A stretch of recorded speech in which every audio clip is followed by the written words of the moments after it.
Okay.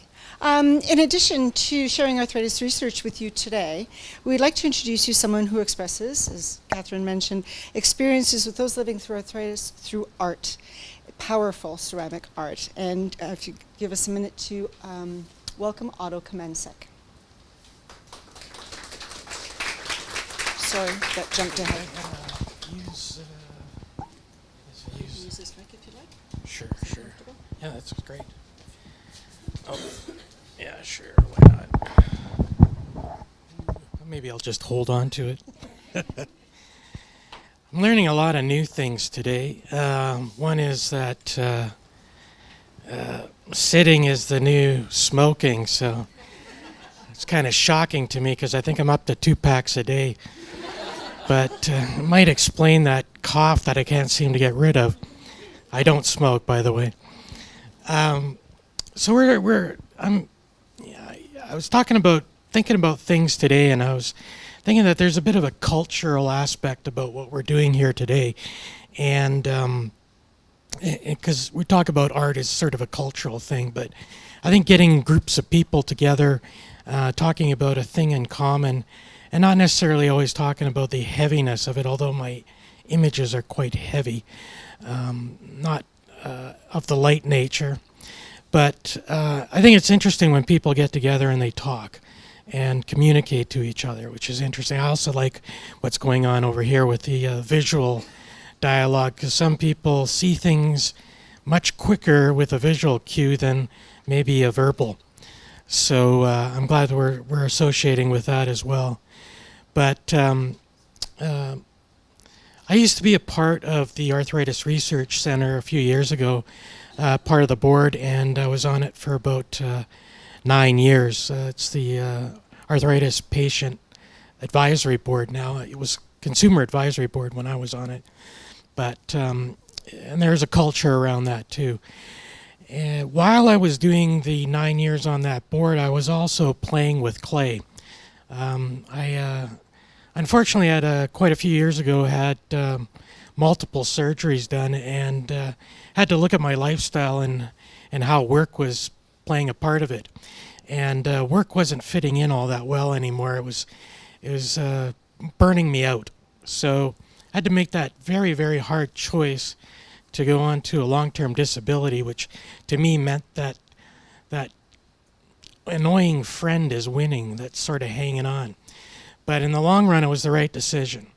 And to do that, I fill up my time. I was doing the research thing and the art thing. And what happened was one day I thought, I'm going to meld the two together. I'm going to meld the ceramic aspects, and I'm going to meld the research or the arthritis aspect to it. And I thought, I wonder if I can start a dialogue around that. So this is one of the few pieces that I did. It's called an angry joint. Gordon Whitehead was also instrumental, because that's how he used to describe his joint, as an angry joint. And that gave me a strong visual, and I was compelled to do it. So can you move on to the next slide, please? Now, I don't know anything about wearing high heels. I'm going to state that out front, because there seems to be a recurring theme every once in a while. Anyways, that's another joke from the past. But the women I've talked to on the board, all were talking about their high heels on a regular basis. So, and how it changed what they wore and when they wore things. And I wanted to tip my hat to them. So I came up with heeled. And obviously a different spelling. But I hope that sort of speaks to them on that. Next slide, please. This one I wanted to show the changes that actually happen with arthritis.